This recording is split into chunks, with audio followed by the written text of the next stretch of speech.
આજે આપણે છે ને યુટ્યુબ પર શરૂઆત કરવા માટેની જે કેટલીક મુખ્ય વાતો છે એની ચર્ચા કરીએ. આપણી પાસે સંજય અને મેઘા મેડમની એક વાતચીત છે જે લોકો યુટ્યુબમાં આવવા માંગે છે ને એમના માટે કામની છે. હા, બરાબર. એટલે આ વાતચીતમાંથી આપણે એ સમજવાની કોશિશ કરીશું કે શરૂ કરવા માટે મતલબ કયા સ્ટેપ્સ લેવા જોઈએ અને એનાથી વધુ જરૂરી કે માઇન્ડસેટ કેવું રાખવું. તો સૌથી પહેલો સવાલ જે બધાના મનમાં આવે અને સંજયે પણ પૂછ્યો કે ભાઈ શરૂ ક્યાંથી કરવું. હા, એ જ. અને વાતચીતમાં મેઘા મેડમનો પહેલો અને સૌથી અગત્યનો પોઈન્ટ એ જ હતો કે વિષય પસંદ કરો જેમાં તમને પોતાને રસ હોય. પછી એ કોમેડી હોય, ભણાવવાનું હોય કે પછી વ્લોગિંગ હોય, ગમે તે. એમાં એવું કીધું છે કે એ જ આપણી પાવર છે. જ્યાં આપણને મજા આવે ને ત્યાં જ આપણે સારું કામ કરી શકીએ. એટલે ખાલી ટ્રેન્ડ જોઈને નહીં કૂદી પડવાનું. બિલકુલ. પોતાની રૂચિ પ્રમાણે જવું લાંબા ગાળે ફાયદો કરાવે છે. બરાબર. પણ જેવો વિષય નક્કી થાય એટલે તરત પેલો બીજો પ્રશ્ન આવે, સાધનો. શું મોઘો કેમેરા કે સ્ટુડિયો વગર ચાલે? આ એક મોટી મૂંઝવણ હોય છે ઘણાને. હા, ચોક્કસ. પણ એના વિશે પણ વાતચીતમાં સરસ કહ્યું છે. મેઘા મેડમ સ્પષ્ટ કહે છે કે શરૂઆતમાં કઈ મોટા ખર્ચા કરવાની જરૂર નથી. તમારો સ્માર્ટફોન એ પણ પૂરતો છે. અસલ ભાર તો નિયમિતતા અને કન્ટેન્ટમાં શું વેલ્યુ છે તેના પર હોવો જોઈએ. એટલે ક્વોલિટી કન્ટેન્ટની, સાધનોની નહીં. બરાબર. દર્શકોને શું જાણવા મળ્યું, શું મજા આવી એ વધુ મહત્વનું છે, નહીં કે કયા કેમેરાથી શૂટ કર્યું. શરૂઆતમાં સાધનો પાછળ પડવા કરતા કન્ટેન્ટ પર ધ્યાન આપવું સારું. અને તમે નિયમિતતાની વાત કરી, આ પણ એક મોટો પડકાર છે. ઘણા લોકો શરૂ તો કરે પણ પછી અટકી જાય છે. હા, અને આ બહુ જ અગત્યનો મુદ્દો છે. વાતચીતમાં તો એને યુટ્યુબ સફળતાનો મંત્ર કયો છે, કન્સિસ્ટન્ટ કન્ટેન્ટ પ્લસ ક્રિએટિવિટી.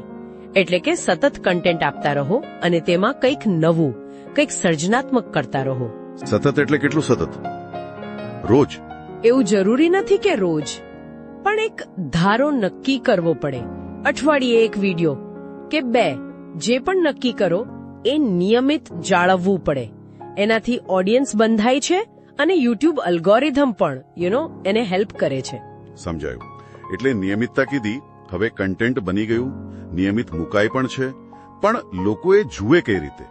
એટલે કે થંબનેલ અને ટાઇટલનું શું? આ પણ બહુ મહત્વનું છે. વાતચીતમાં મેઘા મેડમ થંબનેલ ને વિડિયોનો મુખ્ય દરવાજો કહે છે. દરવાજો? હા. જો એ જ આકર્ષક ન હોય તો અંદર ગમે તેટલું સારું હોય, લોકો ક્લિક જ નહીં કરે. એટલે ક્લિકબેટ નહીં, પણ આકર્ષક અને સ્પષ્ટ. બરાબર. થંબનેલ અને ટાઇટલ એવા હોવા જોઈએ જે વિડીયોમાં શું છે એનો સાચો ખ્યાલ આપે અને લોકોને જોવાની ઈચ્છા જગાડે. ઠીક છે. હવે એડિટિંગ. ઘણા નવા લોકો આનાથી ડરે છે કે આ તો બહુ અઘરું હશે, શીખવું પડશે. પહેલા કદાચ હતું, પણ હવે નહીં. વાતચીતમાં સંજયને મેઘા મેડમ કહે છે એમ ઘણી મોબાઈલ એપ્સ છે, કેપકટ, કાઇનમાસ્ટર, VN, ઘણી બધી, અને એ વાપરવામાં ખરેખર સહેલી છે. બેઝિક કટિંગ, મ્યુઝિક ઉમેરવું, ટેક્સ્ટ લખવું, એ બધું આરામથી થઈ જાય. એટલે ટેકનોલોજીનો ડર રાખવાની જરૂર નથી. જરાય નહીં. મુખ્ય વાત શીખવાની ઈચ્છા અને થોડો સમય આપવાની તૈયારી છે. સાધનો તો હવે બહુ સરળ થઈ ગયા છે. સરસ.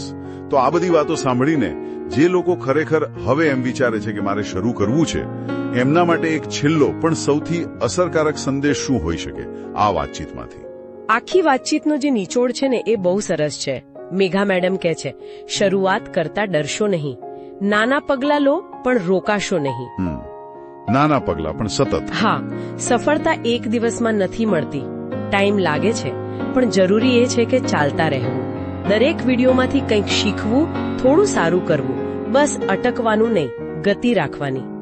આખી ચર્ચાનો સારાંશ કાઢીએ તો એમ કહી શકાય કે તમારી પસંદનો વિષય શોધો, શરૂઆત ભલે સ્માર્ટફોનથી કરો, નિયમિત રહો, થંબનેલ અને ટાઇટલ સારા બનાવો, સહેલા એડિટિંગ ટૂલ્સ વાપરો અને સૌથી મહત્વનું, બસ શરૂ કરો.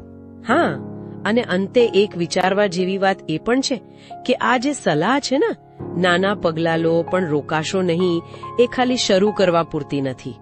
એ ખરેખર તો એક આખી પ્રોસેસ છે સતત શીખતા રહેવાની, નવું નવું ટ્રાય કરવાની, પોતાની જાતને ઇમ્પ્રૂવ કરતા રહેવાની. અને એ પણ વિચારવું જોઈએ કે આ પહેલું પગલું ભરતા આટલો ડર કેમ લાગે છે, એ ડર શેનો છે અને એને પાર કેવી રીતે પાડવો, આ પણ એક અગત્યનો મુદ્દો છે. બિલકુલ. આ ઊંડાણપૂર્વકની વાતચીત અહીં સમાપ્ત કરીએ છીએ.